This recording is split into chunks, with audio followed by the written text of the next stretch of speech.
اور ساتھ ہی یہ بھی یاد رکھو وَتَزَوَّدُوا، تم مسافر ہو، جہاں پہنچنا ہے وہاں کے لیے سامان کی تیاری رکھو۔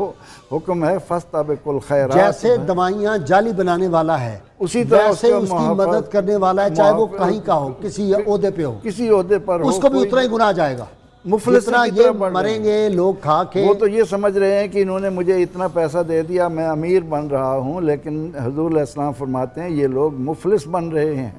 جب آپ سے پوچھا گیا کہ آپ نے سوال کیا کہ جانتے ہو میری امت میں مفلس کون ہے، تو صحابہ رضی اللہ عنہم نے فرمایا کہ من لا درہم لہ ولا دینار لہ، وہ مفلس ہے جس کے پاس درہم و دینار نہیں۔ فرمایا نہیں، میری امت کا مفلس وہ ہے۔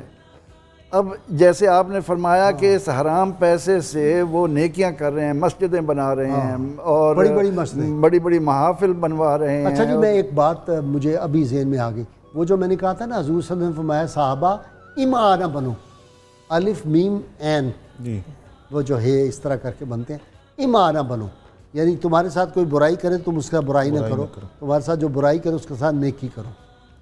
تو یہ تاکہ وہ لفظ کلیئر ہو جائے نا لوگوں کو، اس وقت ذہن میں نہیں آ رہا۔ وقتی طور پر تو ہم یہ سمجھتے ہیں کہ ہم بہت مال و زر اکٹھا کر رہے ہیں، اور یہ نہیں سمجھتے کہ نبی اکرم رحمت عالم صلی اللہ علیہ وسلم نے تو ہمیں اس بات کی طرف توجہ دلائی ہے کہ ہم قبر میں سکون سے سوئیں، آخرت میں عذاب سے بچ جائیں۔ جب یہ فکر نہیں ہوتی، نیکی میں جو مدد کرتا ہے اس کو تو نیکی کرنے والے کی مانند اجر ملے گا، یہی ہے نا حدیث پاک۔ جو برائی کرے وہ بھی اس کے ساتھ شریک ہے، برائی پر اشارہ کرنے والا بھی اس کے ساتھ اس میں اتنا ہی شریک ہے۔ اچھا، اگر بالفرض برائی کرنے والے کی پوری مدد کر دی اور جا کے کسی خاص درس میں بڑا جو لچھے دار تقریر کرنے والا بندہ ہو، اس کی تقریریں جا کے آدمی سنے بیٹھ کے بڑی توجہ سے، نماز پڑھ کے وہاں بیٹھ جائے، تو پھر برابر نہیں ہو جاتا، معافی نہیں ہو جائے گی؟ غازی صاحب حدیث شریف میں آتا ہے کہ ایک شخص کو دیکھا گیا جس کے بال بکھرے ہوئے اور لباس اس کا گھر سیٹا ہوا، رو رو کر وہ دعا مانگ رہا ہے، قبول نہیں ہو رہی۔ پوچھا گیا یا اللہ کیا وجہ ہے اس کی دعا قبول نہیں ہوتی؟ فرمایا اس کا کھانا حرام کا، لباس حرام کا، اٹھنا بیٹھنا حرام میں، تو پھر اس کی دعا کیسے قبول ہو؟ پھر اس کی دعا کیسے قبول ہوگی؟ ناظرین کرام، دعا کی قبولیت کے لیے، اعمال کے لیے شرط رزق حلال اور وہ ظلم کی کمائی نہ ہو، انڈسٹریلسٹوں سے رشوت لی ہوئی جو ہو۔ اس لیے میں کہا کرتا ہوں اللہ تعالیٰ جو لوگ رشوت لیتے ہیں ان کو ہدایت دے، ہدایت کے قابل نہیں، اللہ ان کو برباد کرے جو رشوت لینے والے ہیں۔ اللہ تعالیٰ آپ کا حامی و ناصر و ناظرین کرام، بہت مختصر بریک، حاضر ہوتے ہیں۔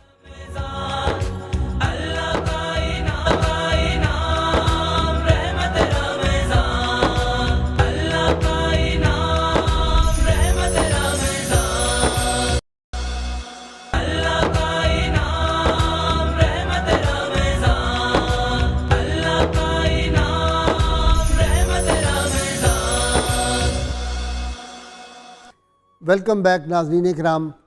ناظرین کرام، دعا کا مرحلہ آپ کو پتہ ہی ہے، شیر میاں داد کی قوالی سے پہلے اللہ کریم سے دعا ہے کہ اللہ تعالیٰ امت مسلمہ کے ہر بیٹے اور بیٹی کو نبی کریم صلی اللہ علیہ وسلم کی غیر مشروط محبت اور لامحدود وفاداری نصیب فرمائے، اور اللہ تعالیٰ ان سب لوگوں کو جو کوئی مل، کوئی فیکٹری، کوئی اور کھانے پینے کی اشیاء فروخت کرتے ہیں، اللہ ان کو توفیق دے کہ وہ اصلی چیزیں اور یہ ملاوٹ شدہ چیزوں سے باز آ جائیں، اور اگر وہ باز نہیں آتے جو لوگوں کی زندگیوں کے ساتھ کھیلتے ہیں، میری پہلی دعا یہ اللہ ان کو ہدایت نصیب فرما دے، اور اگر وہ ناقابل ہدایت ہیں، ان کو ہدایت نہیں ہونی، تو پھر اللہ تعالیٰ جلد ان کا انجام ہمیں دکھا دے۔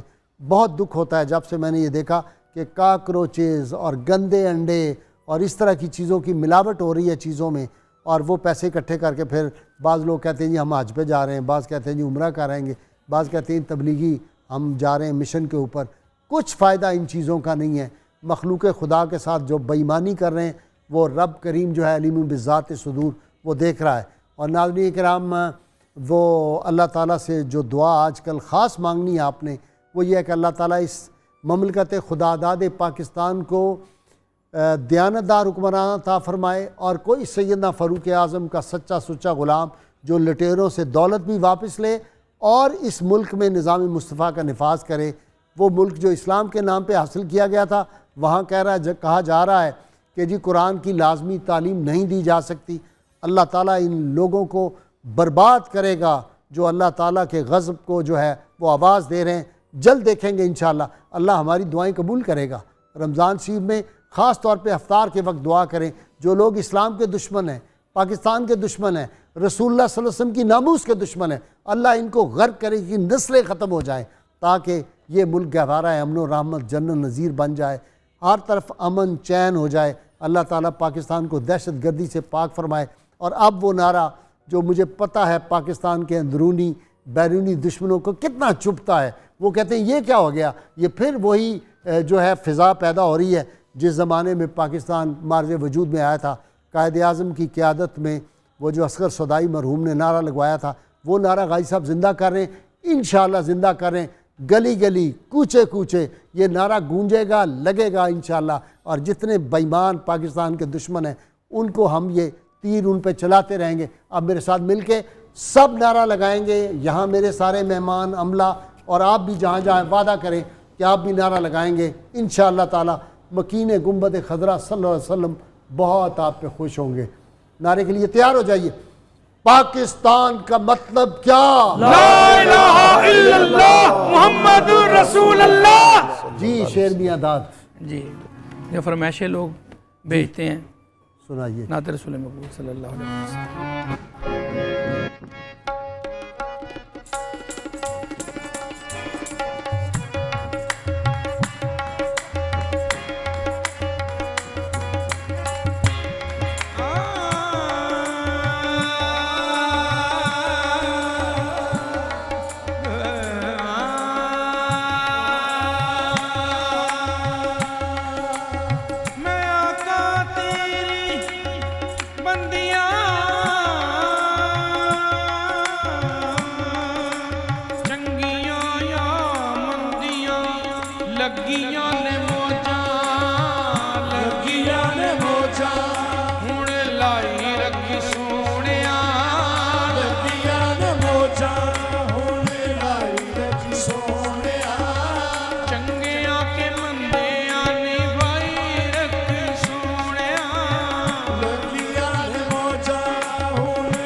ہوئی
ਹਾਸ ਮੈਂ ਤੇ ਅਮਤੋਂ ਵੀ ਆਵਾਂ ਲੋਕੀ ਕਹਿੰਦੇ ਹਾਸ ਮੈਂ ਤੇ ਅਮਤੋਂ ਵੀ ਆਵਾਂ ਪਰਦਾ ਜੇ ਪਾਇਆ ਈ ਤੇ ਭਾਈ ਰੱਖੀ ਸੋਹਣਿਆ ਪਰਦਾ ਜੇ ਪਾਇਆ ਈ ਤੇ ਭਾਈ ਰੱਖੀ ਸੋਹਣਿਆ ਚੰਗਿਆਂ ਜਾਂ ਮੰਦਿਆਂ ਨੀ ਭਾਈ ਰੱਖੀ ਸੋਹਣਿਆ ਲੱਗੀਆਂ ਨੇ ਮੋਜਾਂ ਹੋਵੇ ਲਾਈ ਰੱਖੀ ਸੋਹਣਿਆ ਚੰਗਿਆਂ ਜਾਂ ਮੰਦਿਆਂ ਨੀ ਭਾਈ ਰੱਖੀ ਸੋਹਣਿਆ ਤੇਰੇ ਬਾਝੋਂ ਆਕਾਂ ਕਿਸੇ ਖਬਰ ਨਾ ਲਈਏ ਤੇਰੇ ਬਾਝੋਂ ਆਕਾਂ ਕਿਸੇ ਖਬਰ ਨਾ ਲਈਏ ਬੜੇ ਚਿਰ ਬਾਅਦ ਅੱਜ ਮੇਰੀ ਸੁਣੀ ਗਈ ਏ ਬੜੇ ਚਿਰ ਬਾਅਦ ਅੱਜ ਮੇਰੀ ਸੁਣੀ ਗਈ ਏ ਬਣੀ ਹੋਈ ਬਾਤ ਨੂੰ ਬਣਾਈ ਰੱਖੀ ਸੋਹਣਿਆ ਬਣੀ ਹੋਈ ਬਾਤ ਨੂੰ ਬਣਾਈ ਰੱਖੀ ਸੋਹਣਿਆ ਚੰਗਿਆਂ ਜਾਂ ਮੰਦਿਆਂ ਨੇ ਭਾਈ ਰੱਖੀ ਸੋਹਣਿਆ ਲੱਗੀਆਂ ਨੇ ਮੋਜਾਂ ਹੋਣ ਲਾਈ ਰੱਖੀ ਸੋਹਣਿਆ ਚੰਗਿਆਂ ਜਾਂ ਮੰਦਿਆਂ ਨੇ ਭਾਈ ਰੱਖੀ ਸੋਹਣਿਆ ਉਸ ਕਮਲੀ ਵਾਲੇ ਆਕਾ ਰੱਬ ਦੇ ਯਾਰ ਦਾ ਸਦਕਾ ਰੱਬ ਦਿੰਦਾ ਖਾਨਿਆਂ ਅਸੀਂ ਸਰਕਾਰ ਦਾ ਸਦਕਾ ਲੱਗੀਆਂ ਨੇ ਮੋਜਾਂ ਹੁਣ ਲਾਈ ਰੱਖੀ ਸੋਹਣਿਆ ਚੰਗਿਆਂ ਜਾਂ ਮੰਦਿਆਂ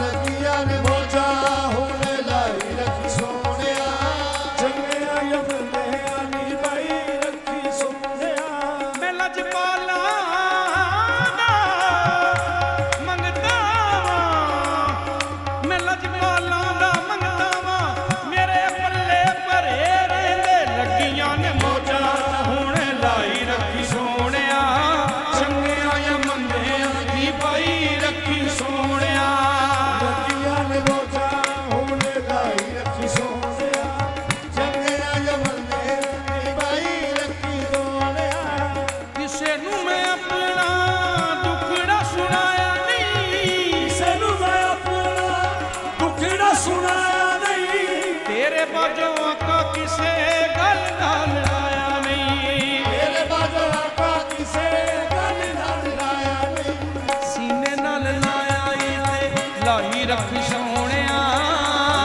ਲਾਇਆ ਈ ਤੇ ਲਾਈ ਰੱਖੀ ਸੋਹਣਿਆ ਚੰਗਿਆਂ ਕੇ ਮੰਦਿਆਂ ਦੀ ਭਾਈ ਰੱਖੀ ਸੋਹਣਿਆ ਲੱਗੀਆਂ ਨੇ ਮੋਜਾਂ ਹੋਵੇ ਲਾਈ ਰੱਖੀ ਸੋਹਣਿਆ ਚੰਗਿਆਂ ਜਾਂ ਮੰਦਿਆਂ ਦੀ ਭਾਈ ਰੱਖੀ ਸੋਹਣਿਆ ਮੇਰੀ ਨਸ ਨਸ ਬੋਲੇ ਅਲੀ ਅਲੀ ਮੇਰੀ ਨਸ ਨਸ ਬੋਲੇ ਅਲੀ ਅਲੀ ਮੇਰੀ ਨਸ ਨਸ ਬੋਲੇ ਅਲੀ ਅਲੀ ਮੇਰੀ ਨਸ ਨਸ ਬੋਲੇ ਅਲੀ ਅਲੀ ਦੋ ਜਗ ਤੇ ਵਲਾਇਤ ਹੈ ਦਰਦੀ ਦੋ ਜਗ ਤੇ ਵਲਾਇਤ ਹੈ ਦਰਦੀ ਹਰ ਇੱਕ ਤੇ ਇਨਾਇਤ ਹੈ ਦਰਦੀ ਹਰ ਇੱਕ ਤੇ ਇਨਾਇਤ ਹੈ ਦਰਦੀ ਲੋ ਲਾ ਕੇ ਸਾਰਾ ਹੈ ਦਰਦਾ ਲੋ ਲਾ ਕੇ ਸਾਰਾ ਹੈ ਦਰਦਾ ਹਰ ਥਾਂ ਤੇ ਇਮਾਮਤ ਹੈ ਦਰਦੀ ਹਰ ਥਾਂ ਤੇ ਇਮਾਮਤ ਹੈ ਦਰਦੀ ਮੇਰੀ ਨਸ ਨਸ ਬੋਲੇ ਅਲੀ ਅਲੀ ਮੇਰੀ ਨਸ ਨਸ ਬੋਲੇ ਅਲੀ ਅਲੀ ਮੇਰੀ ਨਸ ਨਸ ਬੋਲੇ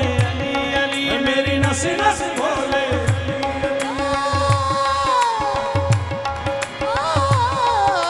ਮੇਰੀ ਨਸ ਨਸ ਬੋਲੇ ਅਲੀ ਅਲੀ ਕਦਮਾਂ ਤੇ ਨਬੀ ਦੇ ਆਨੀਤੀ ਕਦਮਾਂ ਤੇ ਨਬੀ ਦੇ ਆਨੀਤੀ ਨਹੀਂ ਇਸ਼ਕ ਨਮਾਜ਼ ਕਜ਼ਾ ਕੀਤੀ ਨਹੀਂ ਇਸ਼ਕ ਨਮਾਜ਼ ਕਜ਼ਾ ਕੀਤੀ ਮੁਖ ਤੱਕਿਆ ਰਜ ਰਜ ਆਕਾ ਦਾ ਤੱਕਿਆ ਰਜ ਰਜ ਆਕਾ ਦਾ ਇਹ ਐਸੀ ਇਬਾਦਤ ਹੈ ਦਰਦੀ ਇਬਾਦਤ ਹੈ ਦਰਦੀ ਮੇਰੀ ਨਸ ਨਸ ਬੋਲੇ ਅਲੀ ਅਲੀ ਮੇਰੀ ਨਸ ਨਸ ਬੋਲੇ ਅਲੀ ਅਲੀ ਮੇਰੀ ਨਸ ਨਸ ਬੋਲੇ ਅਲੀ ਅਲੀ ਮੇਰੀ ਨਸ ਨਸ ਬੋਲੇ ਅਲੀ ਅਲੀ ਨਸ ਨਸ ਬੋਲੇ ਅਲੀ ਅਲੀ ਰੱਬ ਸੋਹਣੇ ਸ਼ਾਨ ਵਧਾਏ ਨੇ ਰੱਬ ਸੋਹਣੇ ਸ਼ਾਨ ਵਧਾਏ ਨੇ ਅਲੀ ਹਰਮ ਚ ਸੱਤ ਬੁਲਾਏ ਨੇ ਅਲੀ ਹਰਮ ਚ ਸੱਤ ਬੁਲਾਏ ਨੇ ਇਹ ਫਖਰੇ ਹਾਸਲ ਕਾਬੇ ਨੂੰ ਇਹ ਫਖਰੇ ਹਾਸਲ ਕਾਬੇ ਨੂੰ ਕਾਬੇ ਚ